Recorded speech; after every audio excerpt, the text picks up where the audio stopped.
हिंदू धर्म में विवाह के बाद हर स्त्री के लिए 16 श्रृंगार बहुत मायने रखता है। मांग में सिंदूर, माथे पर बिंदिया, हाथों में चूड़ी, पाँव में पायल और बिछिया ये प्रतीक धारण कर जब एक लड़की अपने घर को छोड़ किसी दूसरे घर में प्रवेश करती है तो उसके जीवन के मायने ही बदल जाते हैं। श्रृंगार एक स्त्री की सुंदरता में 4 चांद तो लगाता ही है, साथ ही यह एक स्त्री के जीवन में परिवर्तन और समाज में उसकी पहचान को एक नए रूप में प्रस्तुत करता है। केवल धार्मिक दृष्टि से ही नहीं बल्कि वैज्ञानिक दृष्टि से भी 16 श्रृंगार का महत्व माना जाता है। साज श्रृंगार में उपयोग होने वाला सामान किसी भी सुहागन स्त्री के वैवाहिक जीवन का प्रतिनिधित्व करता है। इसमें प्रयोग की जाने वाली हर चीज का अपना एक अलग महत्व होता है। हिंदू धर्म मानने वाली प्रत्येक सुहागन स्त्री अपने पति की लंबी आयु और सुख जीवन की कामना के साथ 16 श्रृंगार धारण करती है। जानते हैं कि 16 श्रृंगार में किन किन चीजों को शामिल किया जाता है और इनका क्या महत्व होता है। सिंदूर। विवाह के समय मंत्रोच्चार का साथ सिंदूर दान किया जाता है, जो सबसे सुहाग के सामान में सबसे अधिक महत्वपूर्ण माना जाता है। यह एक सुहागन स्त्री की पहचान होता है। वर वधू की मांग में सिंदूर भरता है। यह सिंदूर एक स्त्री के विवाहित होने की पहचान करवाता है। धार्मिक मान्यता के अनुसार स्त्रियां अपने पति की दीर्घायु की कामना के साथ सिंदूर लगाती है। बिंदी। बिंदी एक स्त्री के मुख की आभा को और ज्यादा बढ़ा देती है। आज के समय में भले ही स्त्रियां बाजार में मिलने वाली स्टिकर बिंदी का प्रयोग करती है, लेकिन पहले के समय में कुमकुम की बिंदी लगाई जाती थी। मान्यता अनुसार यह एक स्त्री के सुहाग का प्रतीक तो होती ही है, साथ ही यह भ्रिकुटी के बीचों बीच लगाई जाती है, इसलिए बिंदी दिमाग को शांत रखने का काम भी करती है। काजल। आज के समय में आंखों की सुंदरता बढ़ाने के लिए बाजार में कई तरह का सामान उपलब्ध होता है, लेकिन केवल काजल लगाने भर से ही आंखों की सुंदरता में 4 चांद लग जाते हैं। धार्मिक मान्यता के अनुसार काजल बुरी नजर से रक्षा करता है, इसलिए इस 16 श्रृंगार काजल को भी शामिल किया गया है। मंगलसूत्र। सिंदूर की तरह ही मंगलसूत्र धारण करने का भी एक अलग महत्व होता है। विवाह के समय सामाजिक रीति रिवाजों का निर्वहन करते हुए मंत्रोच्चार के बीच वर अपनी वधू के गले में मंगलसूत्र पहनाता है। यह एक स्त्री के सुहाग का प्रतीक होता है। मान्यता है कि इससे पति की आयु जुड़ी होती है। गले में पहना हुआ मंगलसूत्र जब शरीर से स्पर्श करता है तो उसके कई फायदे भी होते हैं। मेहंदी।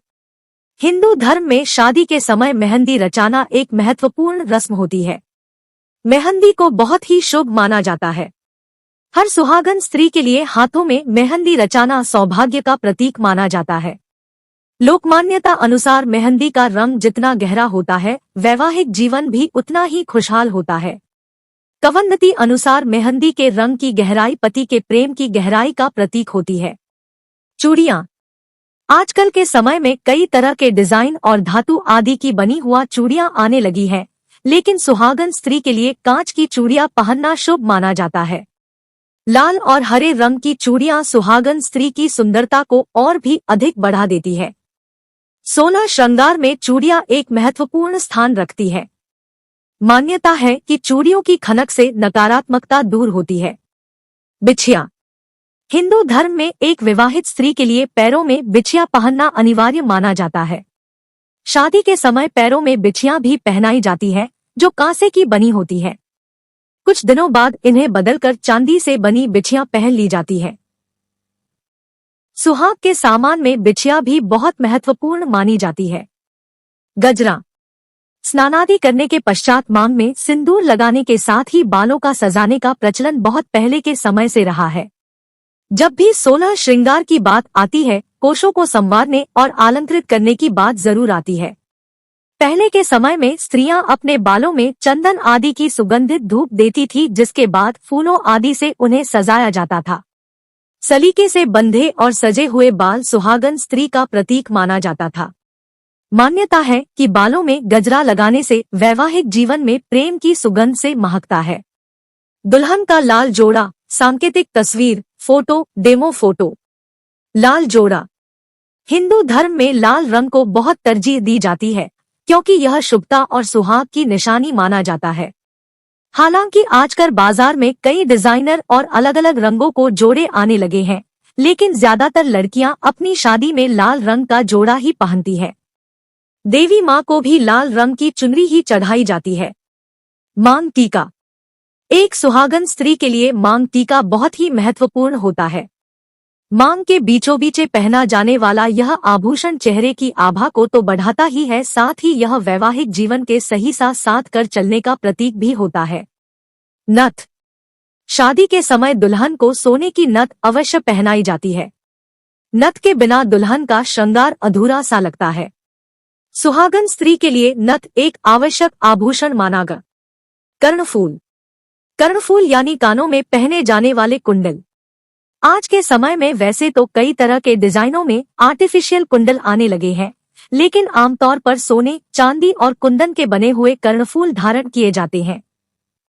यह महिलाओं की सुंदरता को तो बढ़ाते ही है, साथ ही इनका संबंध स्वास्थ्य से भी माना जाता है। कानों के पास कई एक्यूप्रेशर पॉइंट्स होते हैं। कर्णफूल पहनने से उन पर दबाव पड़ता है, जो सेहत के लिए अच्छा रहता है।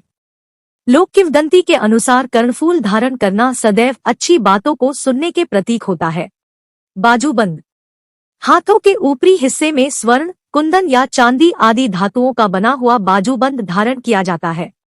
माना जाता है कि यह महिलाओं के शरीर में रक्त संचार को बेहतर बनाने में सहायक होता है। इसके साथ ही धार्मिक मान्यता के अनुसार इसका संबंध धन रक्षा से माना गया है। अंगूठी। शादी की रस्मों की शुरुआत वरवधू के द्वारा एक दूसरे से अंगूठी पहनाकर की जाती है। यह प्यार और विश्वास की निशानी मानी जाती है। अंगूठी बाएं हाथ की अनामिका उंगली में पहनाई जाती है। इसके पीछे कारण माना जाता है कि अनामिका उंगली की नसें हृदय से लगती हैं। इससे पति पत्नी के बीच प्रेम बना रहता है। कमरबंद। कमर में चांदी, सोने की धातु के बने हुए रत्न जड़ित आभूषण स्त्री के शरीर की शोभा बढ़ाता है। महिलाओं के लिए चांदी की धातु का कमरबंद बहुत शुभ माना जाता है। यह अपने घर के प्रति स्त्री की जिम्मेदारियों का प्रतीक होता है। पायल। पैरों चांदी की पायल शुभता और संपन्नता का प्रतीक होती है। बहू को घर की लक्ष्मी माना जाता है, इसलिए घर की संपन्नता बनाए रखने के लिए दुल्हन के श्रृंगार में पायल आवश्यक मानी गई है। पायल सदैव चांदी की ही पहननी चाहिए, कभी भी पायल सोने की नहीं पहनी जाती है। देहाती जानकारी। जो महिलाएं 16 श्रृंगार करती हैं, उनके पीछे का वास्तविक कारण वीडियो कैसी लगी कमेंट बॉक्स में जरूर बताइएगा और हाँ, चैनल को जरूर सब्सक्राइब करके जाइएगा। धन्यवाद।